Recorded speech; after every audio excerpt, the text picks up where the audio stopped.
Bien-aimés dans le Seigneur, bonjour. Gloire soit rendue à Dieu, le Dieu Tout-Puissant, le Dieu Saint. Lent à la colère et prompt à écouter, c'est votre frère, Difalo Bifoulou, du ministère de l'Armée Bleue. Aujourd'hui, le 27 mars 2026, Dieu nous réveille, c'est toujours par la grâce, et tout tourne autour de la grâce. Aujourd'hui, Dieu nous fait grâce, nous avons deux petits textes que nous allons partager ensemble.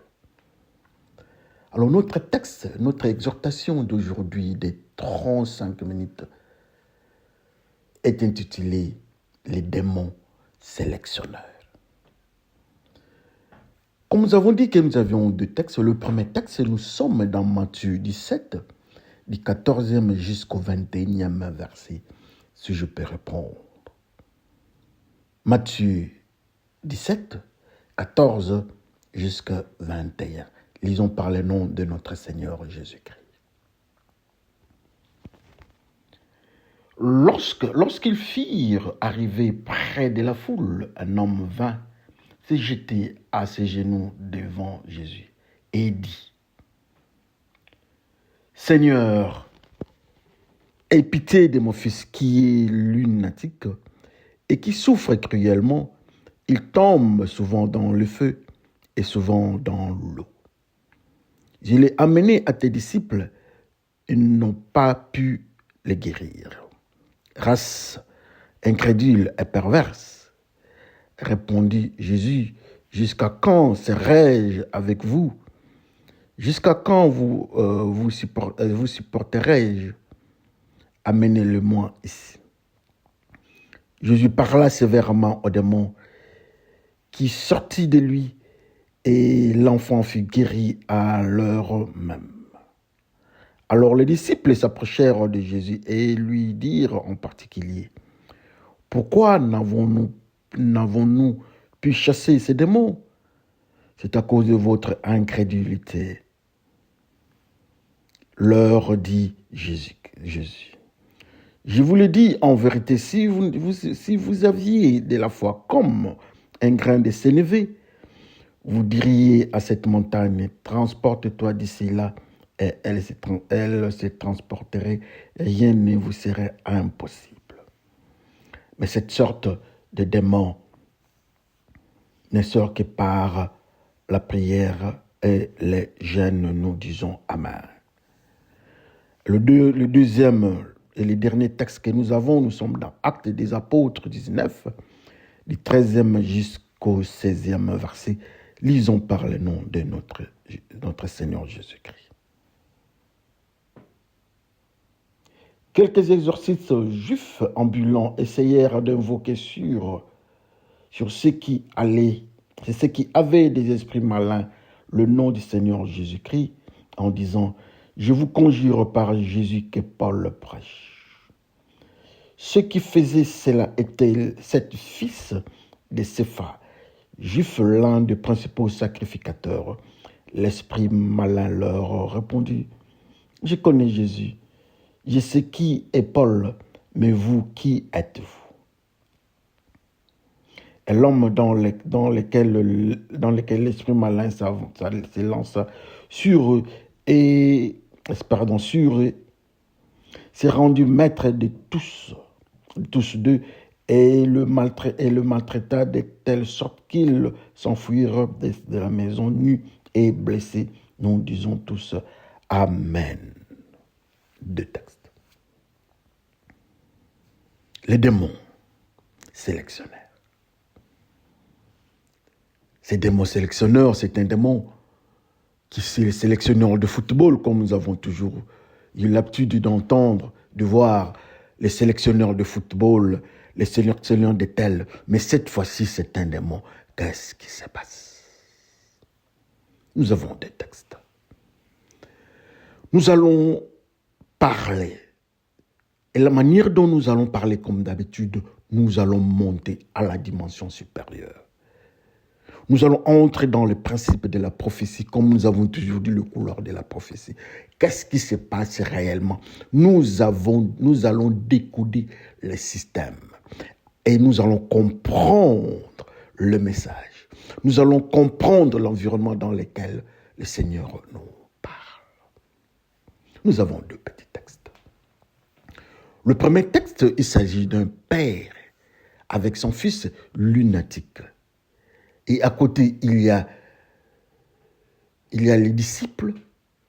Et le quatrième acteur, nous avons le Seigneur Jésus-Christ. Qu'est-ce qui s'est passé? Le père constate que son fils a des difficultés. Ces difficultés-là l'amènent dans le feu et dans l'eau. Et la Bible nous dit que cet enfant-là était lunatique. Il prend l'enfant, il amène l'enfant chez les disciples de Jésus-Christ. Pas c'est Jésus-Christ, mais les disciples de Jésus-Christ. Pour le papa, il regarde ces gens-là, il dit que ce sont les disciples de Jésus-Christ. Ceux qui suivent à Jésus-Christ, ceux qui sont avec Jésus-Christ. Il amena l'enfant chez eux. Arrivé chez eux, cet enfant-là, son comportement ne change pas. Ils ont parlé, ils ont fait ce qu'ils pouvaient faire les disciples, mais ça n'a pas marché. L'enfant se retrouve toujours dans l'eau ou bien dans le feu. Les deux phénomènes, toujours avec l'enfant. Le papa prend l'enfant, il prend son enfant, il l'amène au quatrième acteur qui est Jésus. Parce que le premier acteur, nous avons dit que c'était le père. Le deuxième acteur, l'enfant lunatique. Le troisième, les disciples. Et le quatrième, nous avons dit que c'était Jésus-Christ. Le papa prend l'enfant et lui-même, il le parte chez Jésus-Christ. Et Jésus-Christ parle. Il pose le problème, il dit, mais vos disciples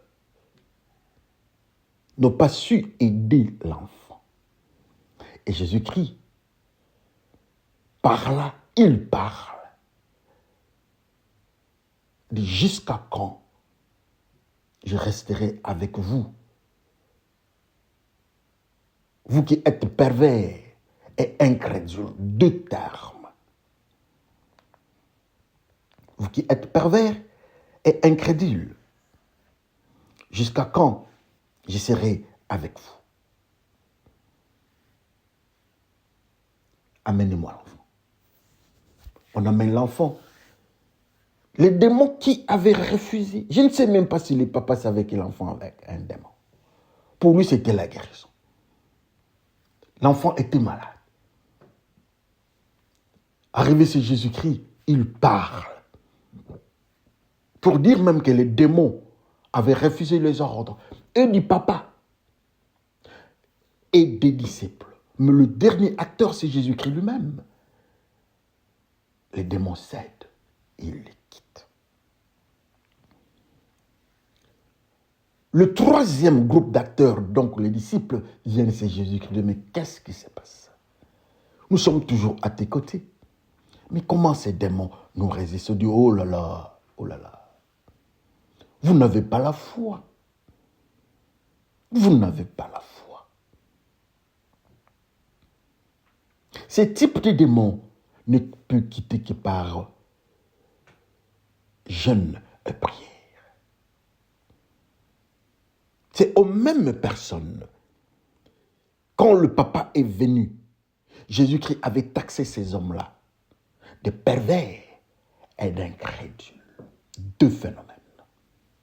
Maintenant, ils viennent auprès de Jésus-Christ. Les disciples de Jésus-Christ, ils viennent auprès de Jésus-Christ. Parmi ces disciples-là, il avait aussi Judas. Ils viennent auprès de Jésus-Christ. Ils posent le problème. Pourquoi les démons ne sont pas partis? Maintenant, Jésus-Christ leur parle en face et dit, vous manquez la foi. Il tourne de l'autre côté, dit que quand vous manquez la foi, mais ces démons aussi pour quitter, c'est par jeûne et prière. Deux phénomènes, deux codes. Il lâche et dit que vous manquez la foi. C'est un code. Il dit, mais ces démons, pour qu'ils quittent, il faut le jeûne et la prière. 2 codes encore. Nous avançons de code en code. Ça, c'est le premier texte. Le deuxième texte, c'est l'histoire que tout le monde connaît généralement. Les enfants de l'un des responsables de l'Église veulent chasser les démons au nom de Jésus-Christ que Paul prêche. Et les démoniaques. Les démons disent, je connais Jésus-Christ, je sais qui est Paul, mais qui êtes-vous? Mais ce qui m'intéresse, il les a frappés et il les a laissés. Nous laissons ça à ce niveau-là. Nous allons décoder aussi ces phénomènes-là. Nous parlons lentement. Nous parlons pour que tout le monde comprenne le phénomène de ces démons sélectionneurs. Nous rentrons au premier texte. L'enfant est lunatique. Un lunatique, quand vous allez dans le dictionnaire, vous allez trouver que c'est quelqu'un dont le comportement change. Il n'a pas un maître comportemental. Il a beaucoup de comportements. Il peut présenter tel comportement à telle heure. Il peut présenter tel comportement, ainsi de suite. Il n'est pas stable. Des fois, si on parle des bipolaires, quelqu'un dont le comportement peut changer. Et c'est comme ça avec lui. Alors, mais quand nous entrons dans le code spirituel, quand nous entrons dans les mystères de la prophétie, un lunatique, comme le dictionnaire nous dit, c'est quelqu'un qui a beaucoup de comportements à présenter, ou encore, à chaque comportement, il y a un esprit derrière ces comportements. Donc nous pouvons dire qu'un lunatique, spirituellement, dans le mystère de la prophétie, un lunatique, c'est une prostituée spirituelle, avec beaucoup de démons à sa charge. Tel démon est son mari, tel démon est son mari, tel démon est son mari.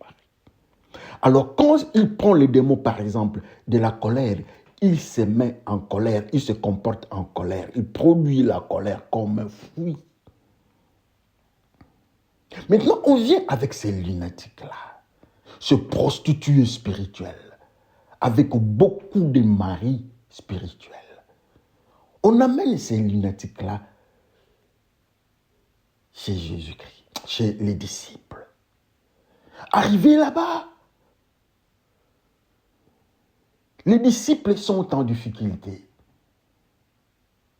Ils chassent cette cohorte démoniaque.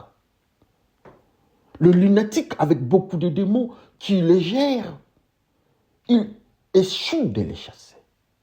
Mais le principe alors des lunatiques avec ces démons, et celui-ci est simple.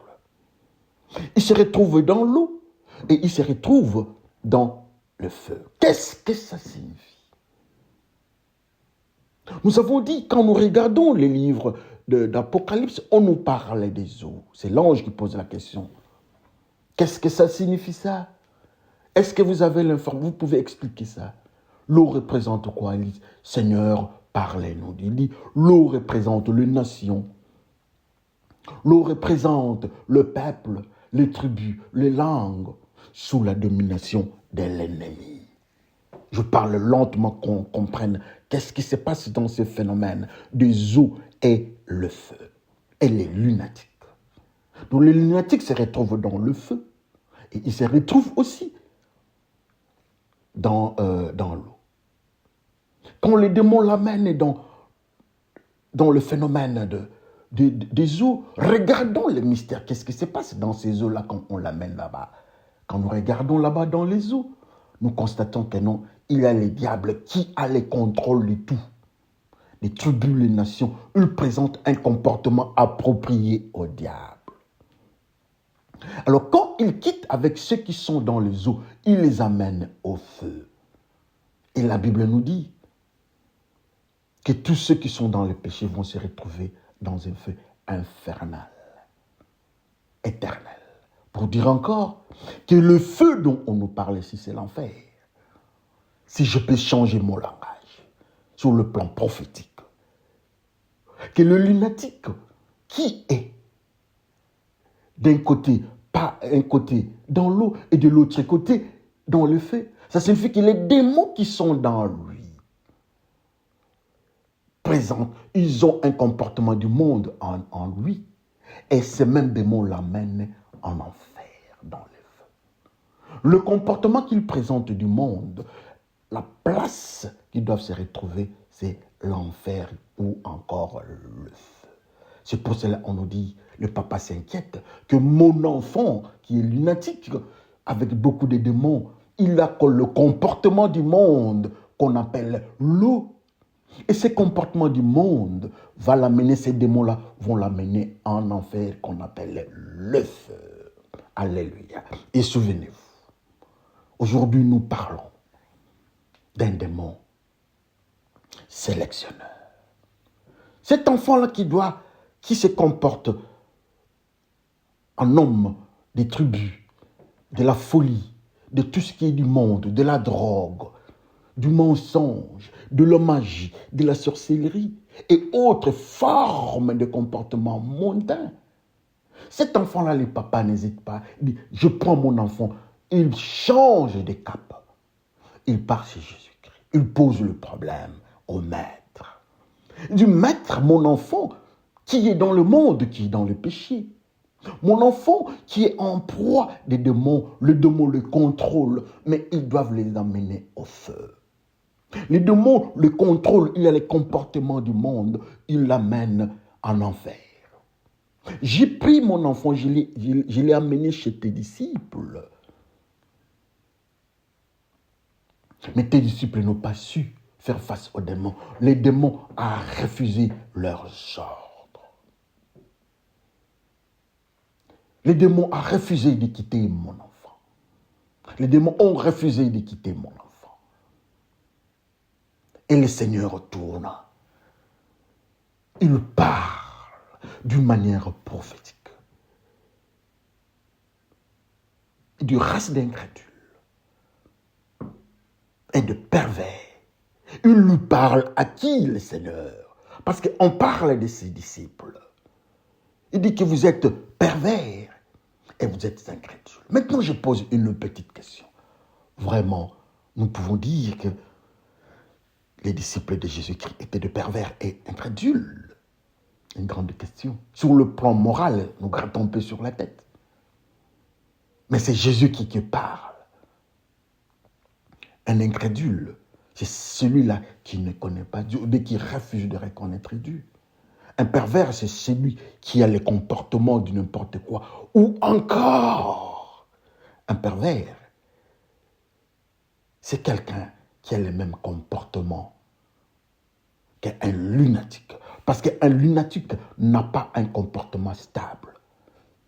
Il n'est pas identifié à un seul angle. Sûrement un pervers aussi, et dans ces manières-là, dans de mauvaises manières aussi. Alors, Seigneur Jésus-Christ dit à ses serviteurs que nous considérons, que le Papa considère comme étant le serviteur de Jésus-Christ. Jésus-Christ dit, attention, ils sont pervers et incrédules. C'est très compliqué, les disciples de Jésus-Christ. Eux, ils sont venus, le Papa est venu, il dit, tes disciples. Jésus-Christ tourne d'un côté, de son côté, dit non, ce sont des pervers et incrédules. Un incrédule, c'est celui qui entend et il refuse. Maintenant, ces incrédules-là viennent, c'est Jésus-Christ. Les pervers-là viennent de Jésus-Christ, appelés par les pères, disciples. Pour le Père, ils sont disciples de Jésus-Christ. Pour Jésus-Christ, ce sont des incrédules et pervers. Alléluia, souvenez-vous. Aujourd'hui, nous parlons d'un démon sélectionneur. Les incrédules, le pervers, viennent au-devant de Jésus-Christ. Du Seigneur, qu'est-ce qui se passe?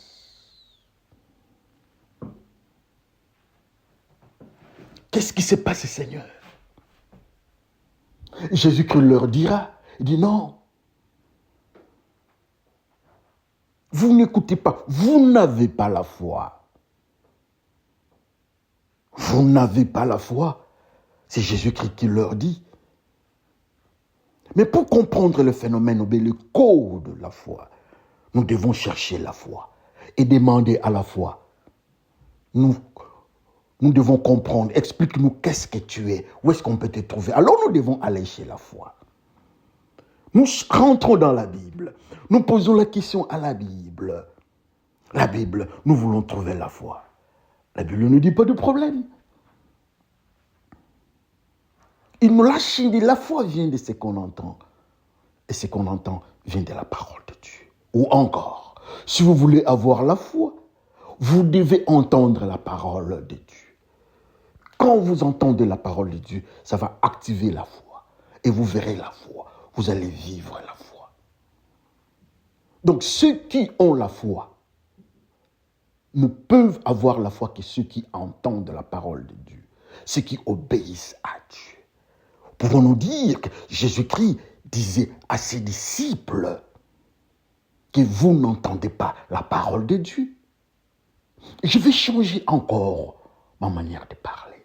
Pouvons-nous dire que Jésus-Christ disait à ses disciples que je ne vous connaissais pas? Pouvons-nous dire encore que Jésus-Christ disait à ses disciples que vous n'êtes pas de ma famille? Parce que Jésus-Christ dit, ma famille, ce sont ceux qui entendent la parole de Dieu et mettent ça en exécution.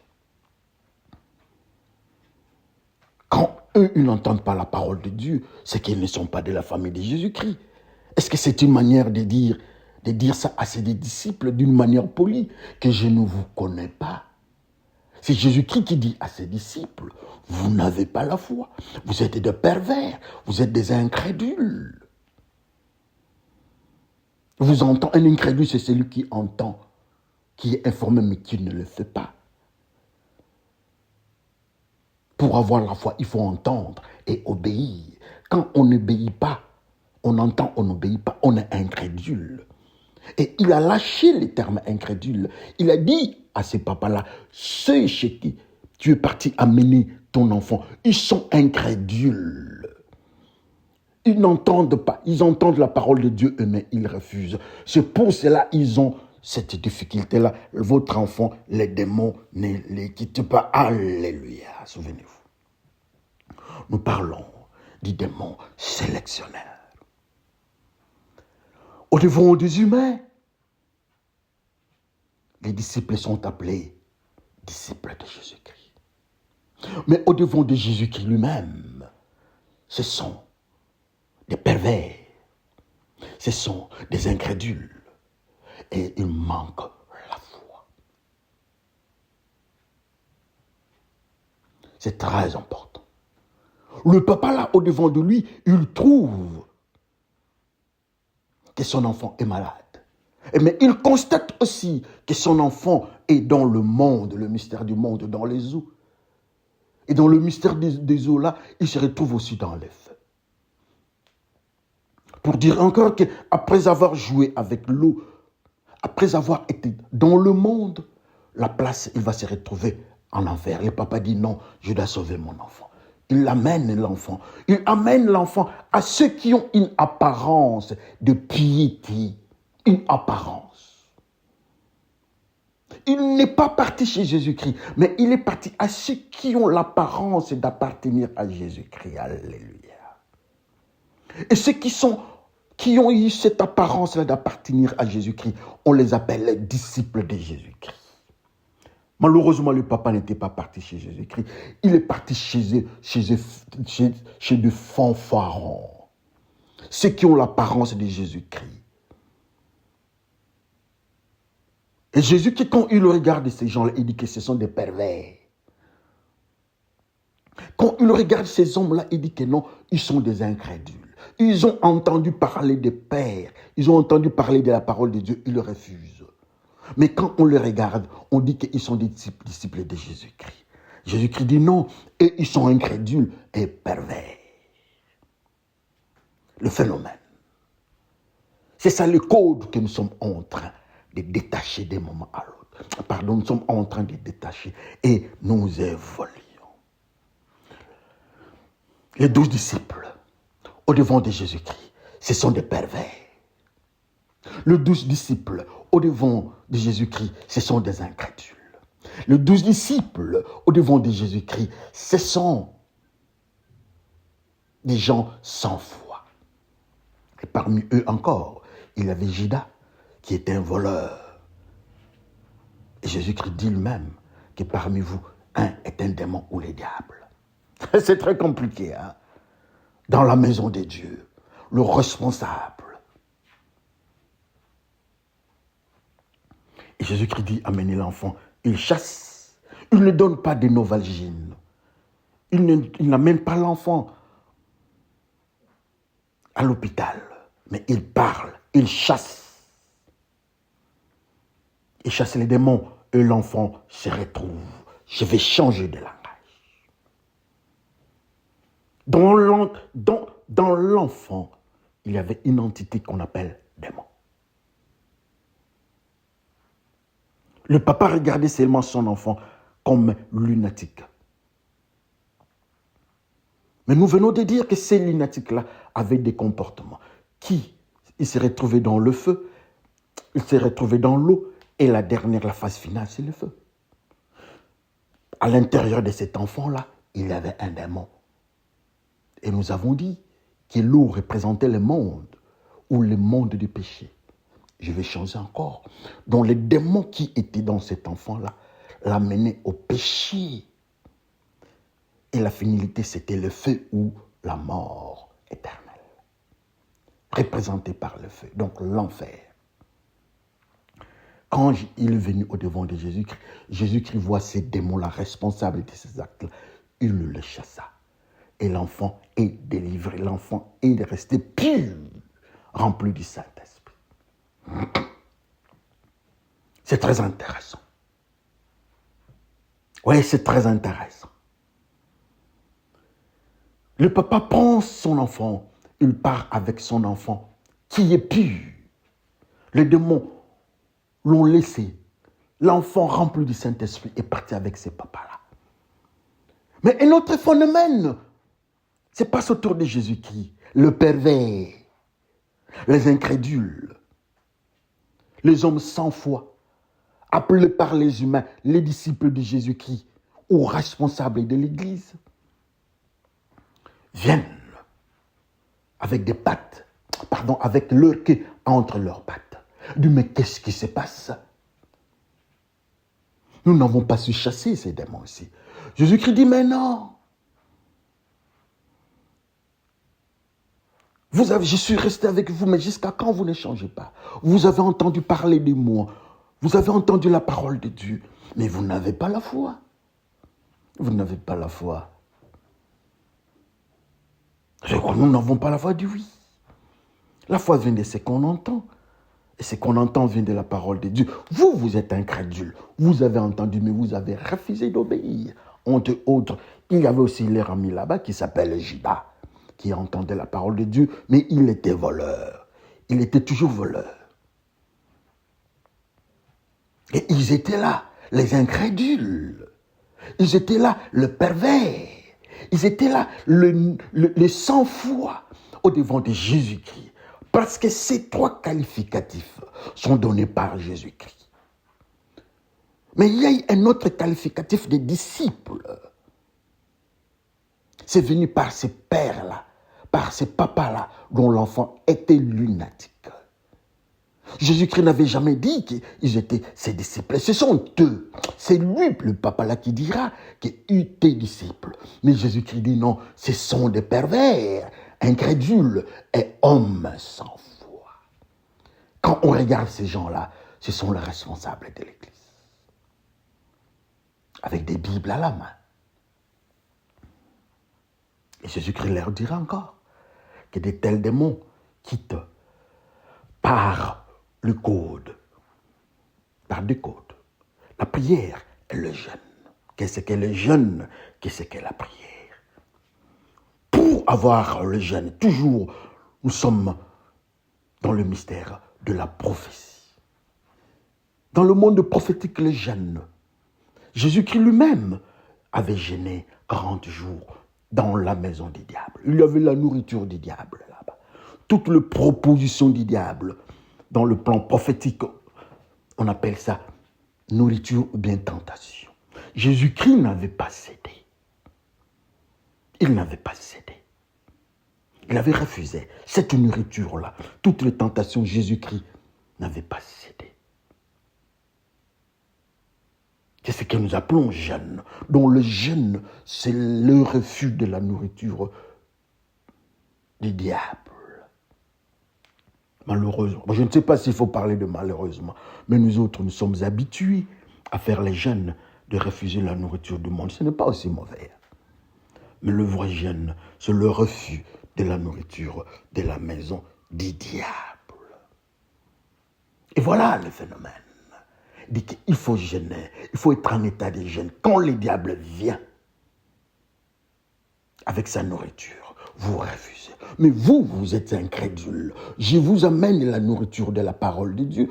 Quand cette parole de Dieu la vient, vous gênez face à la parole de Dieu au lieu de gêner face à la nourriture du diable. Vous mangez la nourriture du diable, mais vous gênez par rapport à la nourriture de Dieu. Alors, comment vous pouvez chasser les démons? Vous n'êtes pas en contact avec Dieu. Vous ne mangez pas la parole de Dieu. Vous gênez face à la parole de Dieu. Mais vous mangez la parole du diable. Vous devez faire le jeûne. Mais le jeûne que vous faites, ce n'est pas le jeûne qu'on vous demande. Vous refusez la nourriture du monde. La nourriture de Dieu que je vous donne, le Saint-Esprit vient vous amener. Vous êtes à côté de moi. Quand je vous donne cette nourriture-là, vous refusez. Mais de l'autre côté, on vous dit que vous êtes des disciples. Mais quand on vous donne la nourriture que les disciples doivent manger, vous gênez, vous dites, nous ne pouvons pas manger la nourriture du Saint-Esprit, nous sommes en état de jeûne. Mais quand le diable vient vous donner sa nourriture, vous mangez. Comme conséquence, les démons aussi ne peuvent pas vous obéir. Et quand vous êtes en état de jeûne, quand vous gênez, vous refusez la nourriture du diable, il y a un deuxième phénomène, c'est la prière. Qu'est-ce que la prière? Souvenez-vous. Nous parlons du démon sélectionneur.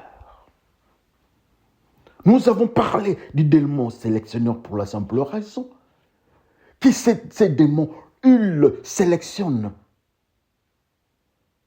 à qui il va obéir. Les uns, ils rejettent et les autres, ils acceptent. Ils sélectionnent. Je ferme cette parenthèse.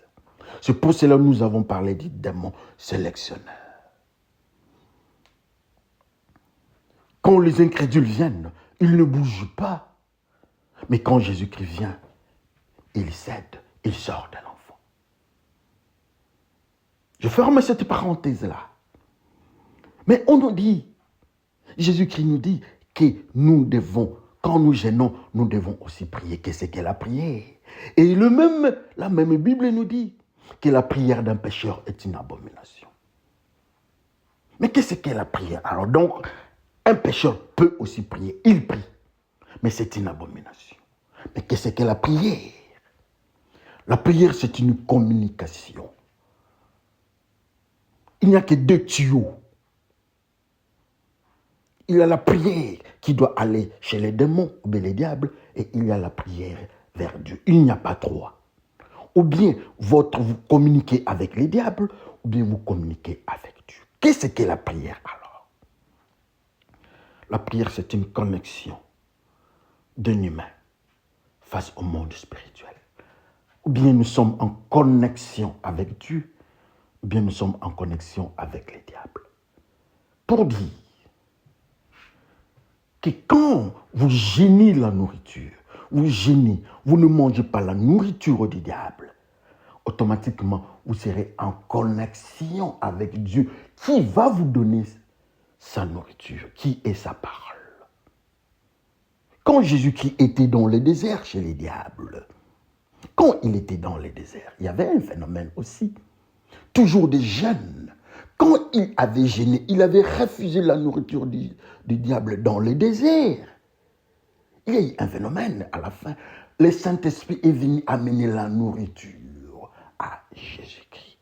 Jésus qui a communiqué avec Dieu et Dieu est venu avec sa parole que nous appelons la nourriture, bien la parole de Dieu. Pour dire encore que quand nous sommes dans ce monde qui s'appelle des déserts, dans ce monde des péchés, quand nous refusons la nourriture, quand nous sommes en état de gêne face à la nourriture du diable, automatiquement nous sommes en communication avec Dieu et Dieu vient avec sa parole. Et quand cette parole a la puissance du Saint-Esprit, nous mangeons cette parole, nous avons une énergie qui s'appelle la parole de la puissance du Saint-Esprit en nous, qui est manifestée par le feu, par les baptêmes du feu.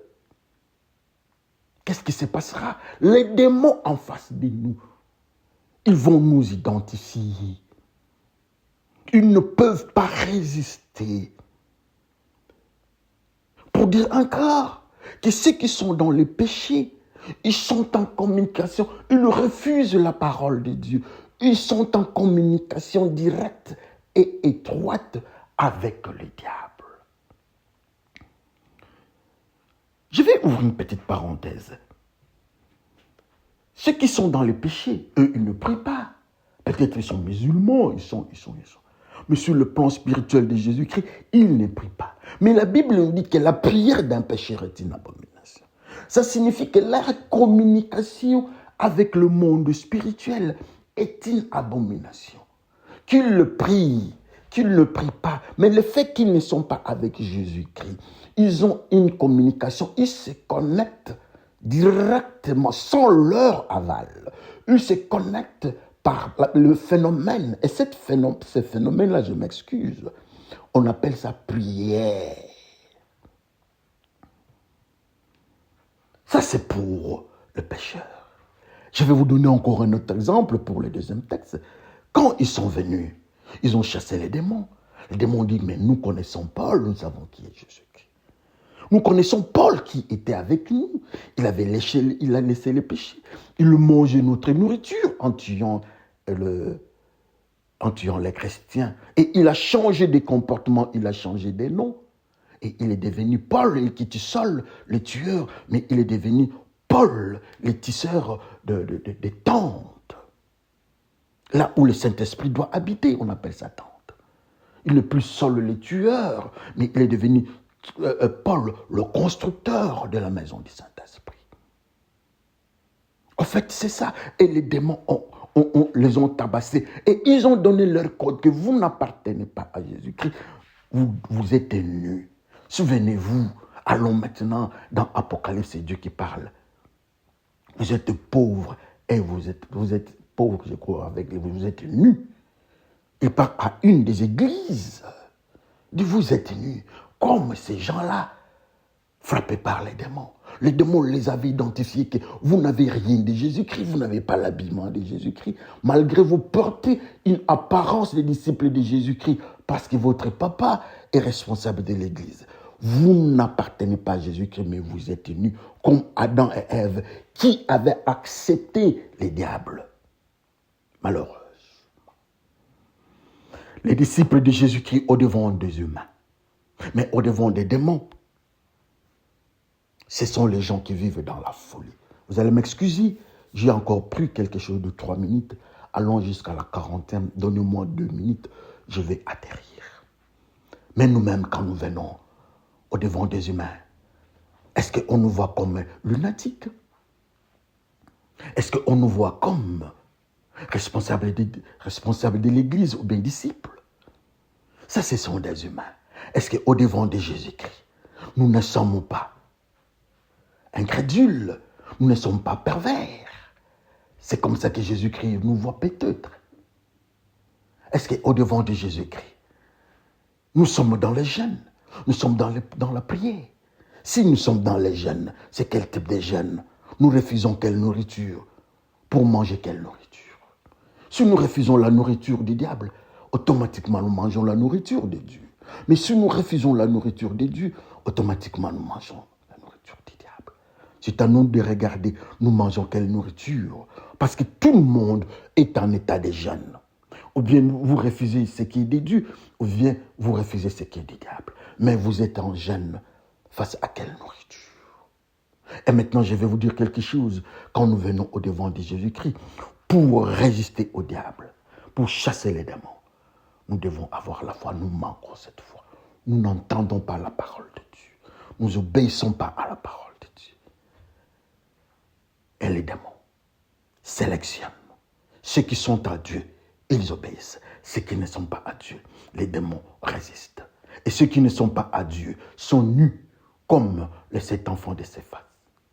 Ceux qui ne sont pas à Dieu sont nus comme Adam et Ève dans les péchés. Alors nous autres, au devant des humains, on nous appelle apôtres, on nous appelle disciples, pasteurs anciens, choristes et autres. Mais au devant des démons, au devant de Jésus-Christ, nous sommes incrédules, nous sommes pervers, nous sommes hommes sans foi. Que le Seigneur bénisse son peuple. Et souvenez-vous, aujourd'hui, nous avons parlé du démon, c'est l'exonère. On va se parler plus tard. Que le Seigneur bénisse son peuple. Merci et à bientôt. Bye.